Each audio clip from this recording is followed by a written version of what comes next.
नोरमा group, जो सोचता है वो करता है। आपके अपने सपनों का आशियाना।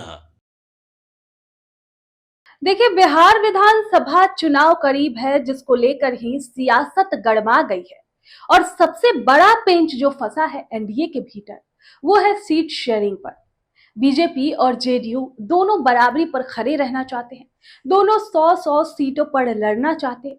और इसको लेकर फॉर्मूला ये बनाया गया है कि बीजेपी और जेडीयू 100-100 सीटें, चिराग पासवान की एलजेपीआर को 22 से 24 सीटें और मांझी व कुशवाहा को, ऐसे सहयोगियों को 15 से 18 सीटें मिलेगी। कागज पर यह फॉर्मूला बहुत सटीक लगता है, लेकिन असली पेच जो है वो सीटों की संख्या से नहीं बल्कि सम्मान और पोजीशनिंग में है। और चिराग पासवान की बढ़ती महत्वाकांक्षाओं से है।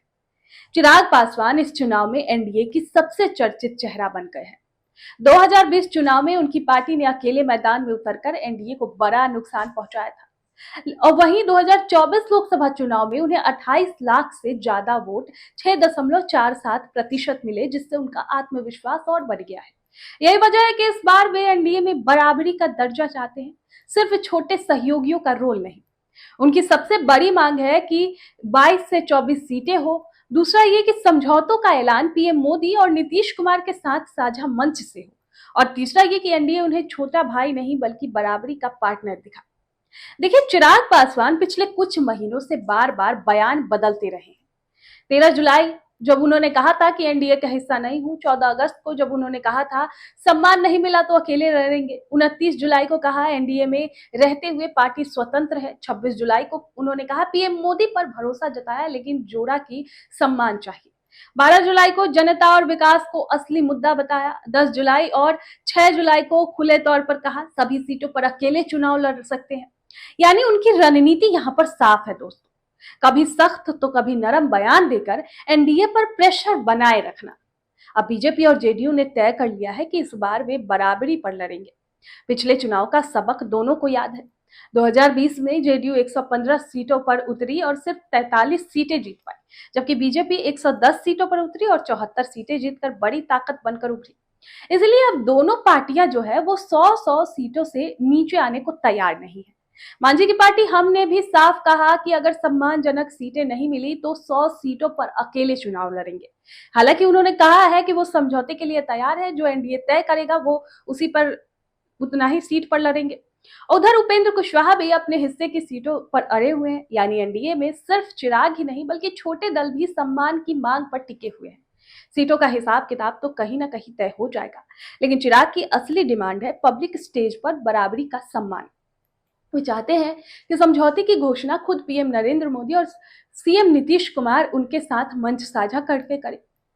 अब हो सकता है कि जैसे आज पीएम मोदी आ रहे हैं, बिहार दौरे पर हैं, तो वहां पर चिराग की मनोकामना पूरी हो जाए। चिराग चाहते हैं जनता को साफ मैसेज जाए कि एनडीए में उनकी भी उतनी ही हिस्सेदारी है जितनी बाकी दलों की है।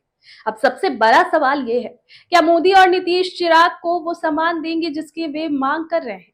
क्या एनडीए अपने छोटे बड़े सहयोगियों की नाराजगी दूर कर पाएगा, या फिर चिराग पासवान चुनावी मैदान में अकेले उतरकर 2020 जैसी कहानी दोहराएंगे? सीटों का फॉर्मूला तो फिट है, बीजेपी जेडीयू 100-100, चिराग 22 से 24, मांझी कुशवाहा 15 से 18, लेकिन राजनीति में सिर्फ अंक गणित नहीं चलता। सीट बंटवारे पर खींचतान बिहार की राजनीति में दोस्तों कोई नई बात नहीं है, लेकिन इस बार चिराग पासवान एनडीए के लिए सबसे बड़ी चुनौती बनकर उभर रहे हैं। उनकी महत्वाकांक्षा जो है वो एनडीए को परेशान कर रही है और चुनाव से पहले गठबंधन की एकता पर सवाल खड़े खड़े हो रहे हैं। अब देखना ये दिलचस्प होगा कि क्या बीजेपी और जेडीयू चिराग की शर्तें मानते हैं या फिर एनडीए की नाव चुनाव से पहले ही हिलने लगती है। आपकी क्या राय है इस पर, कमेंट बॉक्स में हमें जरूर बताएं।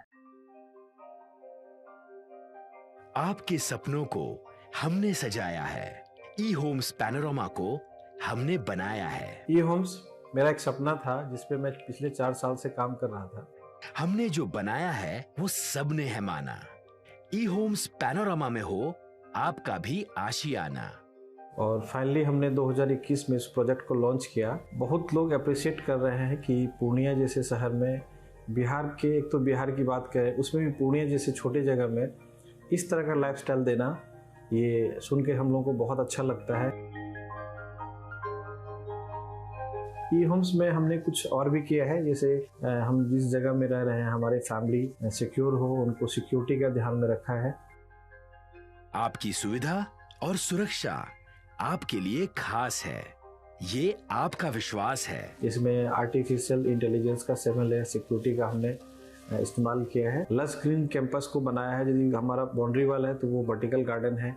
ये जितनी भी फैसिलिटी होता है एक इंटरनेशनल टाउनशिप में ई होम्स है, ये हम लोग विश्वास नहीं कर पा रहे हैं। जो भी हमारे मित्र दोस्त या जो भी हमारे बाहर के बाहर आते हैं तो हम लोगों को बहुत अच्छा सुनने को मिलता है और बहुत अच्छा क्रेडिट मिल रहा है। वो सारा हमने सिर्फ एक बिल्डिंग नहीं बनाया, हमें एक बहुत अच्छा लाइफस्टाइल दिया ई होम्स में, और मेरा एक सपना था जिसको मैं आज फुलफिल होते हुए देख पा रहा हूँ। ये आपका आवास है। ई होम्स पैनोरामा में अब आपका निवास है। E homes Panorama, luxurious lifestyle redefined. Panorama group, जो सोचता है वो करता है। अगर ये वीडियो पसंद आई और वह बिहार के राजनीति और बिहारियत से सरोकार रखेनी तो सब्सक्राइब बटन दबा के चैनल के सब्सक्राइब कर ली। ओजे एगो घंटी बा, ओकरा बटन दबा देला से कुल सटीक और मारक खबर रुआ मुफ्त में मिल जाई। अगर रुआ पत्रकारिता के हमनी के नया प्रयोग में सहयोग कर चाहतानी तो ज्वाइन बटन दबा दी।